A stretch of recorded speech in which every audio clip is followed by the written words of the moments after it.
Rusty freaks, if you want to see PvP, this is not for you. Just leave right now. This video is to punctuate 1 year of Rust. Yes, it's exactly 1 year of Rust. Today is 356th day of me playing Rust. And honestly, I've been playing every single day. I've racked up over 5,000 hours of this game. And this is what I now think about the game and what I've got to say after playing for a year. Maybe some hints and tips. Just, yeah, what I've learned in a year of playing this game. First of all, the main thing is I still think this game is fucking unbelievable. Awesome. This game is just the best game I've ever played. I've never played any game this much. It's got everything. That's why I love Rust. As far as a 3D shooter, I mean, it just doesn't get much better than this. It's got realistic weapons. It's got a realistic environment. It's well balanced. I mean, any weapon in this game, you can kill another person, no matter what weapon they've got. You know, you could have just a water pipe shotgun and you can kill an AK guy who's fully geared. I love that. Yeah. So, what's the second? Also, I'm not scripting this. None of this is scripted. I haven't thought about what I'm going to say and written it down or made bullet points. So I should really call this what I've learned about Rust off the top of my head. So, there's obviously a lot more, but this is what comes to mind. So, the first thing is dickheads. You're going to encounter a lot of dickheads playing this game. It's the only bad thing about Rust, and that is the toxic community. I don't know why, but this game seems to attract a lot of dickheads. I'm talking about the kind of people where if you lose a fight to them, instead of just saying GG or thanks for your loot, they got to say something like, oh, you're so trash, or fuck you. It's like in real life. If you can't learn to be like water off a duck's back about it, you're not going to go very far. Rust's just going to upset you. So yeah, you got to learn to ignore the dickheads, whether it's in main chat or people you actually encounter. Yeah, the other big important thing about Rust that might upset people is you're going to get offline raided. That's just something you've got to accept about this game. If you want to play Rust, you got to accept that you're going to get offline raided. Just like you got to accept that you're going to get killed when you've got an inventory full of great loot. If you can be happy running around naked with just a bow, then you're going to love this game, because no one can ever really upset you if you lose everything, because you can always run around naked with a bow. That's why if I get raided, I just see it as an extra challenge, and that's why I like this game anyway. It's a survival game. It's hard. This game is really hard to just survive. When you spawn at the beginning of a wipe, naked on the beach with nothing but a rock and a torch, to be able to build a base, it's hard. To be able to carry on from there and get a tier 1 bench, a tier 2 bench, a tier 3 bench, to just get tier 3 stuff like an AK, it's really, really hard. And the odds are against you. It's more likely that you're not going to get from the beach to where you want to build a base and then to be able to get that base built. That's what I love about this game. It's hard. It's really, really hard. And so that's how I view being raided. It's another chance to have a really hard challenge. Let's start all over again and see if we can get it all back. And you can.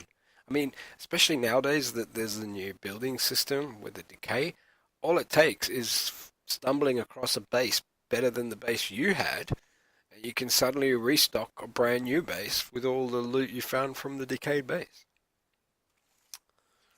Yeah. Obviously in a year of playing Rust, especially if you play as much as I do, which is anywhere from 5 to 15 hours a day, you learn a lot of tips and tricks. Now, this is definitely not a tips and tricks video. To do one of those, you would actually show the tips and tricks. I mean, I might talk about one or two of them. Like, have you ever noticed if you're farming for nodes and let's say you have a salvaged ice pick, if you don't hit the sparkly with your first hit and then you hit the sparkle point, you'll actually destroy that node faster. Yeah, these are the amazing things you learn. um, I've done a lot of raiding in all this time. You like using explosive bullets is probably the best way to raid if the base isn't a lot of doors. Like if you look at a base and let's say you've got a base about the size of a 2x2, and you work out by looking at the footprint that it's got like 12 doors, then maybe use C4. But if you can use use explosive bullets. Also, people tend to put their TC or loot room as far away from the front door as possible. So if it's a square base and the door's in, say, the right-hand side of the first square you see, then a diagonal line from that corner to the other corner in the back of the base, you could just put 2C4 on the wall there, and chances are that's right where the loot room is. 9 times out of 10, people do that. They put their loot in the same area. It's a good way to do raids, especially if you're a solo like me, like I often am. Actually, that's another thing I want to talk about. Doing a smash and grab style raid where you blow the back wall, you take all the loot and run. Like you just take the best loot, I mean. So you have a nearly empty inventory, you blow the back wall, and you literally just grab the best stuff and run back to base and depot. That's a good tactic. Because if you hang around and try and take everything, or even stay long enough to destroy the TC to secure the base, chances are you're going to get someone that hijacks your raid. What else? What are the hints and tips? Oh, shotgun trap and auto turret placement. Don't just put it in front of a door. Honestly, it's a shame about this game, but turrets and traps are very easy to defeat. Shotgun trap, if it's in the line of sight, you can just shoot it out. It's so easy. And both are quite easily baited. So the trick to using them effectively is to have them off center, out of line of sight. You shouldn't be able to see the shotgun trap that's protecting your front door. If that means like maybe building an offset triangle from your front doorway where the door opens so that you cannot see the shotgun trap. Only when they jump in is the shotgun trap in line with the person who's jumping in. That's a huge deal for protecting your bases. And yeah, shotgun traps, even flame turrets and auto turrets are very powerful at protecting your base if they're placed properly. And honestly, it took me months to learn that. It's all about where you place them, not that you have them. Having shotgun traps and auto turrets in your base barely makes your base stronger if they're not placed properly. They only become really, really effective to counter raiders if they're placed properly. What else? Well, if you've seen my videos, you know that the biggest tip for getting off the beach when you start is to get inland as fast as possible. Get away from the beach. That's the key to surviving this game, is to get away from everyone right at the start and get your base down. That was a big learning curve when I first got this game. I'm just going to go on with the other points I want to make. Maybe I'll think of some tips and tricks later. But another thing that a lot of people don't think of or do if they find themselves not happy for whatever reason, um, have you ever stopped to consider that maybe you're on a server that doesn't suit you? There is so many different servers and different kinds of games, um, that chances are you just need to move to a different server. Like I can't stand short wipes. Like a week, that's ridiculous to me. I like to have a couple of weeks at least to build up my base. Um, if the game is too grindy for you, maybe you want to go to a times server. That means, one of those servers where you get two, three, four, five, whatever times as much resources. Like let's say you're hitting a node, instead of getting 10, you get 50 sulfur off the same node. Um, Maybe you want a server where it's just primitive. Just look for another server. It can change your whole Rust experience. If you want to get better at PvP, you've got to practice PvP, and not just practice till you get what you think is good and then leave it. It'll fade again if you don't keep practicing. So if you want to be good at PvP, if you want to be competitive, you've got to practice it regularly. I'm just too lazy to practice, so that's why I'm not good. But you will encounter people who do practice, so they're going to kick your ass if you're not practicing. What else have I learned about Rust in a year? Killing on sight and killing nakeds. It's a controversial subject. I don't like kill on sight, but there are times where it's appropriate. If you're doing a raid and someone's sniffing around, it doesn't matter whether they're naked. They could be reporting back to friends about what you're doing and how many of you are, so that's justifiable. If you're at a monument, you're basically competing for the same loot.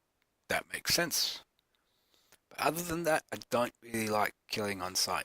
Like if you're in the middle of nowhere on the map and you encounter another player, why would you shoot each other? It's just so stupid.